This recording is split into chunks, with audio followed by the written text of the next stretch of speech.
নমস্কার বন্ধুরা, চলে এলাম একটা নতুন ব্লগ নিয়ে। আজকে আমাদের সেই চির প্রতীক্ষিত যে যাত্রা, অর্থাৎ বাবা কেদারের দর্শনের জন্য সেই কেদারনাথ যাত্রার ইতিমধ্যে আমরা শুরু করে দিয়েছি।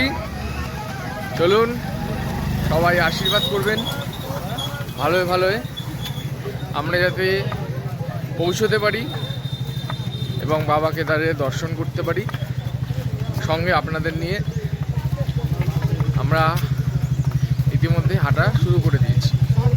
চলুন যেতে যেতে আরও কথা হবে, দেখা হবে, সব কিছু হবে।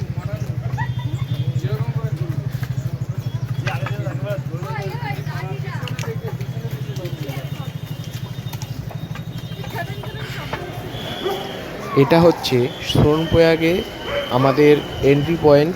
এখানে আপনার যে পারমিট সেটা চেক হবে এবং আপনাকে সামনের দিকে যাওয়ার অনুমতি দেওয়া হবে। আর এইখানে আমরা চলে এলাম, এটা হচ্ছে সোনপ্রয়াগের সেই ট্যাক্সি স্ট্যান্ড, জিপ স্ট্যান্ড যাই বলেন। এখান থেকে 50 টাকা করে জিপ আপনাদের নিয়ে যাবে গৌরীকুণ্ডে, যেখান থেকে আপনাদের হাঁটা শুরু হবে। চলুন যেতে থাকি। সোনপ্রয়াগ থেকে গাড়িতে উঠে গেছি। এখান থেকে গৌরীকুণ্ডে 5 কিলোমিটার এই গাড়িতেই যেতে হবে, অন্য বাইরের গাড়ি এরা অ্যালাউ করে না। আমরা এখন গাড়িতে উঠে পড়ছি। এবারে চলুন গৌরীকুণ্ডে গিয়ে আবার দেখা হচ্ছে, আবার দেখানো শুরু করব। পাহাড়ি রাস্তা পেরিয়ে বেশি সময় লাগে না। সোনপ্রয়াগ থেকে গৌরীকুণ্ড ওই 10 মিনিটের মতো লাগে, 5 কিলোমিটার রাস্তা। আগেই আপনাদের বললাম। এই একদিকে খাদ, একদিকে পাহাড়, সরু রাস্তা। ওপাশ থেকেও গাড়ি আসছে, এপাশ থেকে যাচ্ছে, তাই মাঝে মাঝে একটু দাঁড়াতে হয়। রাস্তাটা মোটামুটি, একদম ভালো বলা যাবে না। এইভাবে গাড়ি ওই দাঁড়িয়ে গিয়ে পাস হয় এবং আস্তে আস্তে সামনের দিকে এগিয়ে যায়। দুদিকে কিন্তু জঙ্গল, এখানে কোনো মানুষজন থাকে না বা কোনো রকম রিসর্ট হোটেল কিছুই নেই। সামনে দু একটা যে ঘর বাড়ি আছে, ওখানে সিকিউরিটির জন্য পুলিশ এরা থাকে। চলুন আগাতে থাকি। কেউ যদি পিকটু করেন এখান থেকে আপনারা করতে পারেন। এইখানটায় আপনারা থাকতেও পারেন গৌরীকুণ্ডে, এখানে হোটেল আছে। গৌরীকুণ্ডের এই জায়গাটা থেকেই আমরা হাঁটা শুরু করে দিচ্ছি। চলুন হাঁটতে থাকি, গিয়ে আবার একটু কথা হবে। আমরা এখন আছি জানকী চেট্টির কাছাকাছি, এসে পৌঁছেছি। আরও অনেক পথ চলা বাকি আছে। আশা করি সবার আশীর্বাদ নিয়ে কেদারনাথ বাবার কাছে পায়ে হেঁটেই পৌঁছতে পারবো।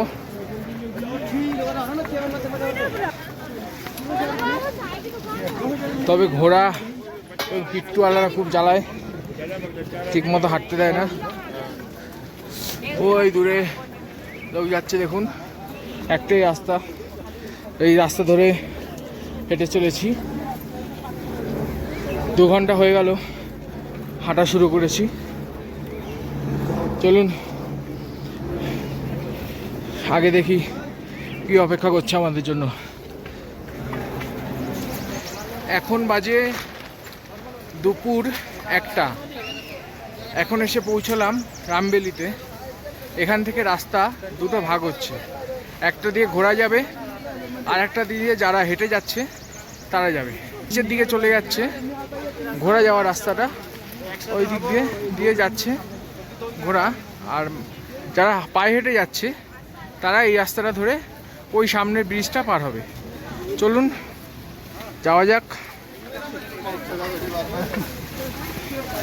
প্রচণ্ড খাড়াই রাস্তা, একটু থেমে থেমে থেমে থেমে হাঁটলেই যাওয়া যেতে পারে, তবে কষ্ট হয়। আমরা যাচ্ছি, বৃষ্টি অনর্গল হয়ে যাচ্ছে, সেই অবস্থাতেই আমরা হাঁটছি। ঠান্ডাও রয়েছে মারাত্মক।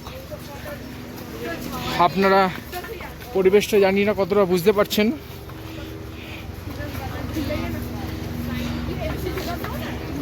হাজারে হাজারে ভক্ত বাবা কেদারের দর্শনের আশায় চলেছে এই প্রকৃতির অপরূপ সৌন্দর্য উপভোগ করতে করতে। কথায় আছে না, কষ্ট করলে কেষ্ট মেলে, এখানে কষ্ট করলে কেদার মেলে। বাবা কেদার দর্শনের জন্য কষ্ট তো একটু করতেই হবে। চলুন, আরও কী অভিজ্ঞতা হয় অবশ্যই আপনাদের সঙ্গে শেয়ার করব।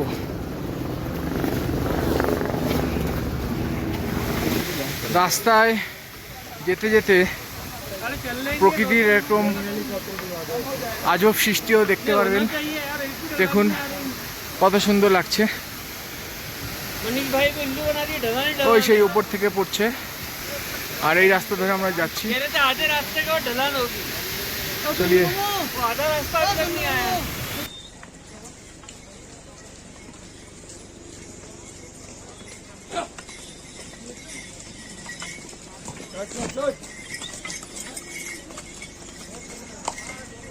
জয় বাবা কেদারনাথ, হর হর মহাদেব। হর হর মহাদেব।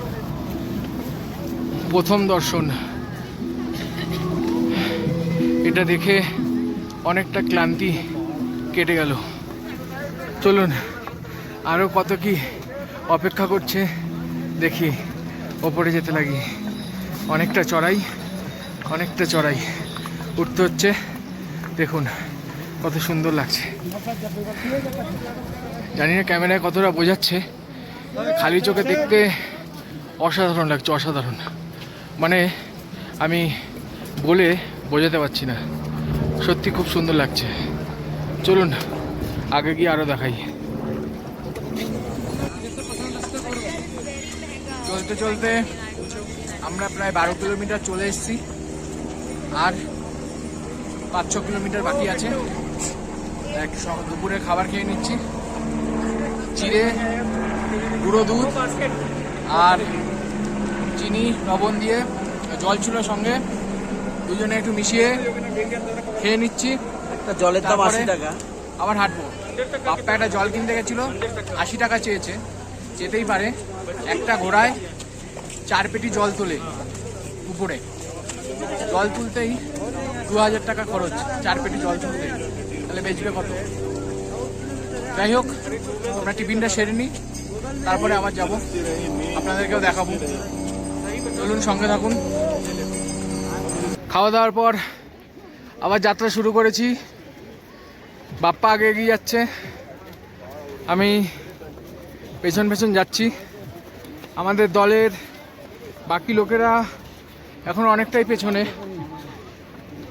সবাই আসুক।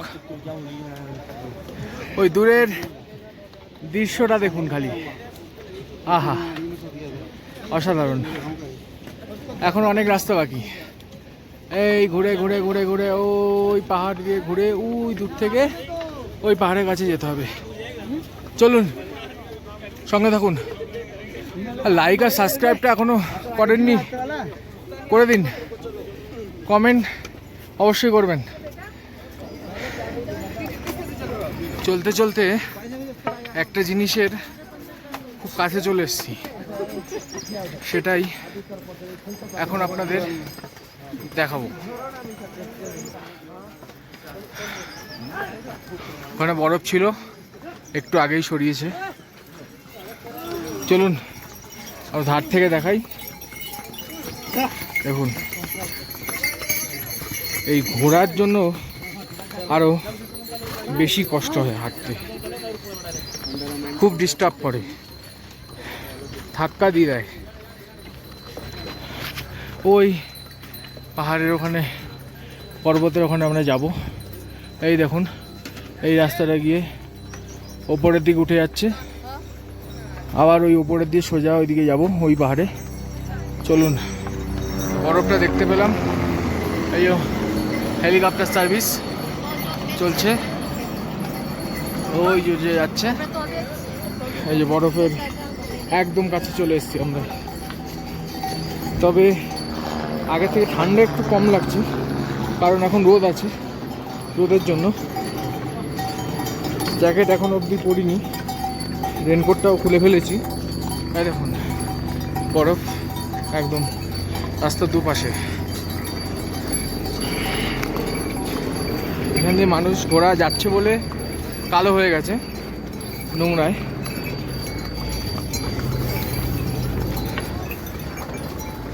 চলুন আর কি দেখা যায় আপনাদের দেখাবো। চলতে থাকুন, লাইক করুন, লাইক করুন, তাড়াতাড়ি লাইক করুন।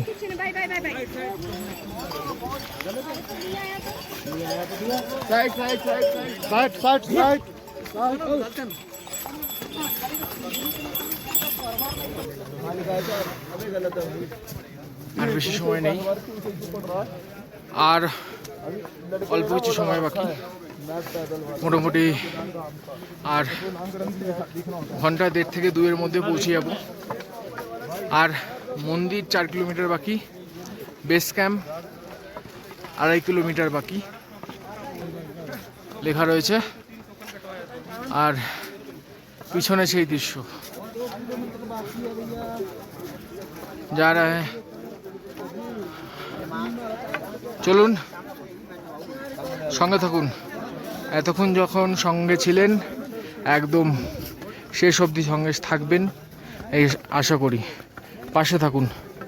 কথা বলতে অনেকটা কষ্ট হচ্ছে, তাই বেশি কথা বললাম না, আবার সামনের দিকে এগিয়ে চলছি। ওই রাস্তা ধরে এসেছি, এখান দিয়ে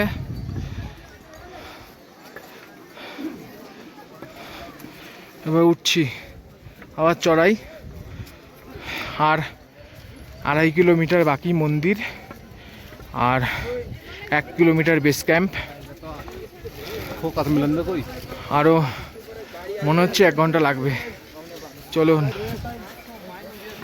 দাঁড়িয়ে যে একটু ভিডিও করব বা একটু কথা বলবো তার অবকাশ নেই, কারণ দাঁড়ালেই পিছন থেকে সাইড ভাই শুরু হয়ে যায়। ঘোড়া আলাদের, পালকি আলাদের, পিট্টু আলাদের।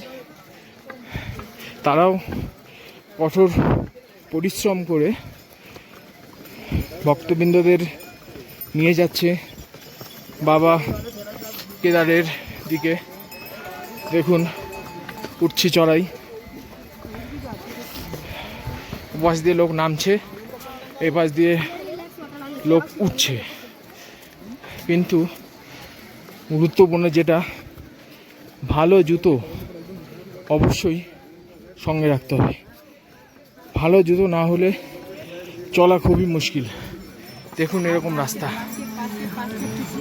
আর যদি বৃষ্টি হয় তখন এখান দিয়ে পুরো জল বইতে থাকে। রাস্তার মাঝে মাঝে ওরকম টিনের শেড করা আছে, জল আছে, ওই জলই আমরা খাচ্ছি। এখন যেখানে আছি সেখানে একটা জলের বোতল 100 টাকা 1 লিটারের। চলুন সামনে গিয়ে আবার কথা হবে। এবার একটু শর্টকাট নিয়ে নিচ্ছি, অনেকটাই চড়াই, তবে পারও মনে হচ্ছে। চলুন উঠতে থাকি, দেখা যাক পারো। এত দূর যখন সবার আশীর্বাদে আসতে পেরেছি, আর এইটুখানি ঠিক পারবো। মা বাবার আশীর্বাদে পৌঁছে যাবো ঠিক। চলে দেখুন, চলুন। অনেকটা খাড়াই আছে, এখানে ফোন নিয়ে চলা যাচ্ছে না, তাই চলুন আগের দিকে যাই। প্রচুর ঠান্ডা, একদম ঘোড়া যেই অবধি আসে, যদি কেউ ঘোড়ায় আসেন তাহলে ঘোড়া যেই অবধি আসে সেই অবধি পৌঁছে গেছি। এই অবধি ঘোড়া আসে, দেখুন সব ঘোড়া দাঁড়িয়ে আছে, এরপরেও হেঁটেই যেতে হয়। এই অবধি ঘোড়া থাকে, আবার যাওয়ার সময় যদি কেউ ঘোড়া নেন এইখান থেকেই নিতে হবে। আমরা পৌঁছে গেছি বেস ক্যাম্পে। এই হচ্ছে বেস ক্যাম্প। ঘোড়া একটু সব এখানে এনে আপনাদের ছেড়ে দেবে। এরপরে যেটুখানি পথ হেঁটেই যেতে হবে। দেখুন সামনের দৃশ্যটা,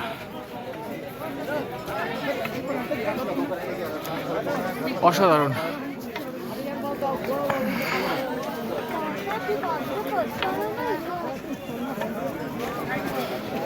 পৌঁছে গেলাম অবশেষে। এখন 8:45 বাজে। একদম মন্দিরের সামনে চলে এসেছি, বাবা কেদারনাথের চরণে একদম কাছে চলে এসেছি। মা বাবার আশীর্বাদে আপনাদের সঙ্গে থাকায় কোনো রকম অসুবিধা হয়নি। পৌঁছে গেলাম বাবার ধামে। জয় কেদার। চলুন এবার হোটেলে যাই। পরের কথা একটু পরে হচ্ছে, যদি সম্ভব হয় মন্দিরের সামনে যাব এবং আপনাদেরকে আবার দেখাবো। আগে হোটেলে পৌঁছই। বাবার মন্দিরের সকালবেলার ভিউ এই রয়েছে।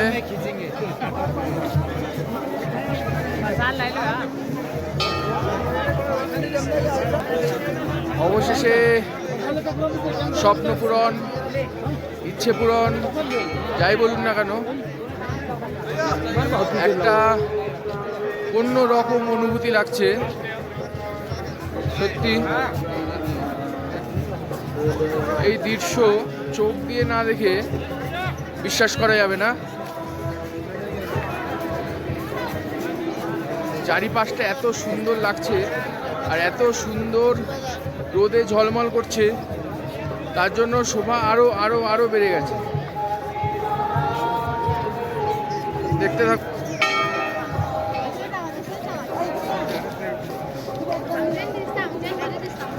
এখন পুজো দেওয়ার লাইনে দাঁড়াবো আমরা।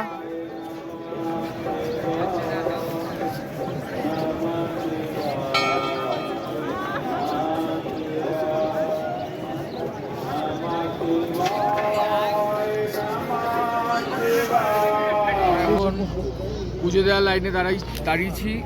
এই যে আমাদের টোকেন, এই টোকেন নিয়ে নাম্বার অনুযায়ী এখানে টাইম দেওয়া আছে, এই টাইম অনুযায়ী লাইনে দাঁড়াতে হবে। কিন্তু অনেক লোক থাকার ধরুন এই আমার স্লট আছে 10টা থেকে 11টার মধ্যে, যা মনে হচ্ছে পুজো দিতে আমাদের অনেক 12টা 1টা বেজে যেতে পারে। চলুন দেখা যাক কটা বাজে। লাইনে যেতে যেতে আপনাদের দেখাচ্ছি।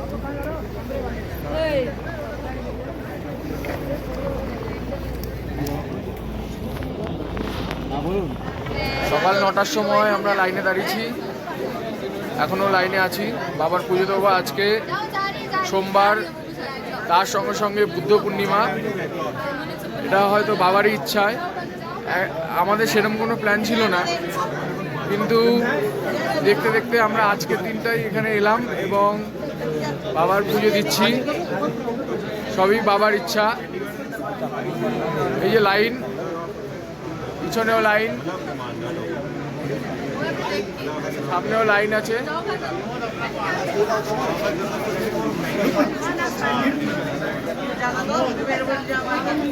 চলুন আবার যেতে যেতে কথা হচ্ছে। এখন 2টো বাজে, এখনো লাইনে দাঁড়িয়ে আছি। প্রায় মন্দিরের সামনে চলে এসেছি। দূরে মন্দিরের দরজা দেখা যাচ্ছে। এখনই আবার মন্দির খুলবে। 12টায় বন্ধ হয়ে গেছিল, এখন 2টোয় খুলবে, তারপরে আমরা দর্শন করব। এই যে রয়েছে। চলুন দর্শন করার পরে আবার দেখাচ্ছি, দর্শনটা করে নিই। এখানে সিস্টেম আছে, জুতোকে যদি কেউ পরে আসেন এখানে বস্তা দেবে, নাম্বার আছে, সেই বস্তায় জুতোগুলো রাখা হবে, পরে কাউন্টার থেকে আপনারা সেটা নিয়ে নেবেন। একদম চলুন। আমাদের জুতো ফুতো রাখা হয়ে গেছে, এবারে আর অল্প একটু গেলেই আমরা পুজো দিতে শুরু করে দেবো। ওখানে মোবাইল নিয়ে যাওয়া যাবে না, তাই আবার আমরা পুজো থেকে বেরিয়ে কথা বলছি। পুজো দেওয়া হয়ে গেল, বেরোলাম মন্দির থেকে। এবার একটা জিনিস আপনাদের দেখাই, ভীমশিলা। এই হচ্ছে ভীমশিলা, মন্দিরের ঠিক পেছনে আছে। 2013 সালে যে বান এসেছিল, প্রায় 6000 দর্শনার্থী মারা গেছিল। সেই সময় মন্দিরের কিছু হয়নি, শুধুমাত্র এই শিলাটার জন্য। কাল্পনিকভাবে এই পাথরের বড় টুকরোটি, যেটা ভীমশিলা নামে পরিচিত, দূরে পাহাড় থেকে নেমে এসে এখানেই আটকে যায় এবং যে বানের জল, সেই জলটাকে দুদিকে ভাগ করে দেয়। মন্দিরের গায়ে এক ফোঁটা আঁচড় লাগতে দেয়নি। এই সেই ভীমশিলা, সবাই ছুঁয়ে একবার স্পর্শ করছে। এই হচ্ছে এখন মন্দিরের পেছনটা, কুয়াশায় এখন ঢেকে গেছে মেঘে।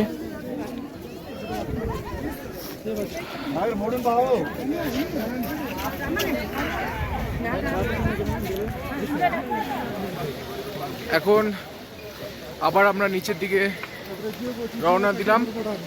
এখন বাজে 4:40। দেখা যাক নিচে যেতে কতক্ষণ লাগে। কেদারনাথ বাবাকে প্রণাম জানিয়ে আমরা পথ চলা শুরু করে দিয়েছি। হর হর মহাদেব। হর হর মহাদেব। এই যে নামতে শুরু করে দিয়েছি।